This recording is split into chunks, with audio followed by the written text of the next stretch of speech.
Идеята да включим здравен форум в портфолиото на B2B медиа дойде във връзка с контактите ни с много компании, тъй като ние всяка година развиваме един календар от активни бизнес събития, конференции, семинари и конкурси за бизнеса. Срещаме с много компании, които имат иновативни идеи, проекти и са развили много интересни продукти, които заслужават представяне пред една по-широка аудитория. И обръщайки внимание най-вече на технологичния сектор и на тези, които имат проекти, свързани с финанси, с авиобизнес, различни сектори, открихме, че всъщност има интересни неща, които да се покажат и в сферата на здравеопазването. Това е един сектор, който в никакъв случай не можем да кажем, че изостава по отношение на дигиталните технологии, на влизането им, тъй като те са част от нашето ежедневие във всеки един аспект. Може би има забавяне в това как се възприемат технологиите на национално ниво, на държавно ниво и колко бързо навлизат в държавните структури и изобщо в цялостната система на здравеопазване, но от друга страна пък има много индивидуални играчи, компании, болници, клиники дори, които предлагат много иновативни продукти и проекти.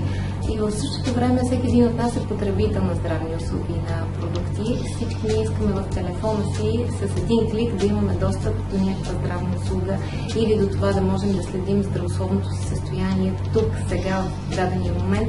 Затова има и много идеи, много компании, които започват да разработват все повече и повече такива продукти, такива приложения.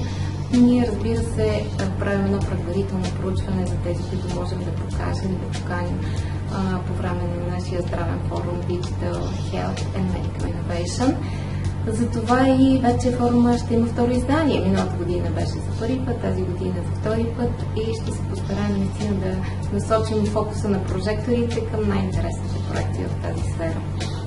Най-интересното е сега, че ще насочим вниманието на нашата аудитория от присъстващи от медии към проекти, които са свързани не само с болниците и здравеопазването в този смисъл, който си го представяме на първо четене, но има и проекти, които са свързани с фармацията и с аптеките. Ще представим мобилна платформа, която е свързана с аптеките. Ще представим и един общински здравен проект на Столичната община, който ще обедини всички общински здравни заведения в един общ портал.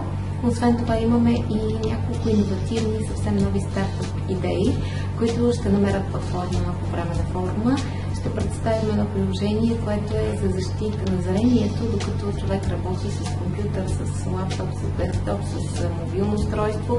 Знаем, че има вредно влияние и мнозина са пострадали от това вредно влияние, но ние ще предложим едно решение за хората.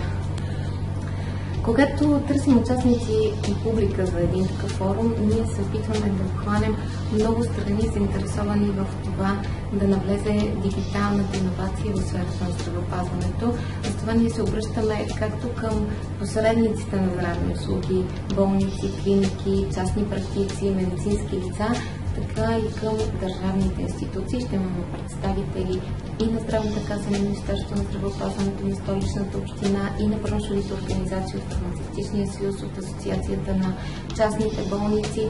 И в същото време търсим и инвеститори, които биха имали интерес от друга страна да подкрепят новите идеи, тези, които тепърва ще търсят финансиране, за да реализират проектите си. Специално в това издание на форума ще имаме и съвети как може да се намери еврофинансиране. Част от проектите се надявам да се насочат и натам, а за тях ще бъдат разкрити нови възможности.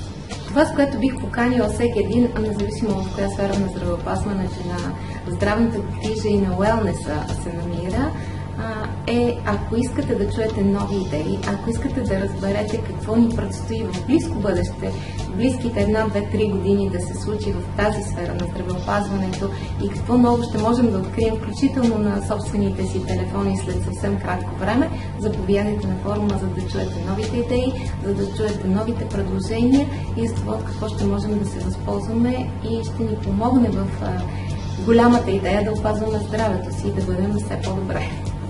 Форумът Digital Health and Medical Innovation се провежда на 27 февруари в София. Мястото е Конгресен център Глобус на площад Македония 1 в сградата на КНСБ. Началният час е 9 сутринта.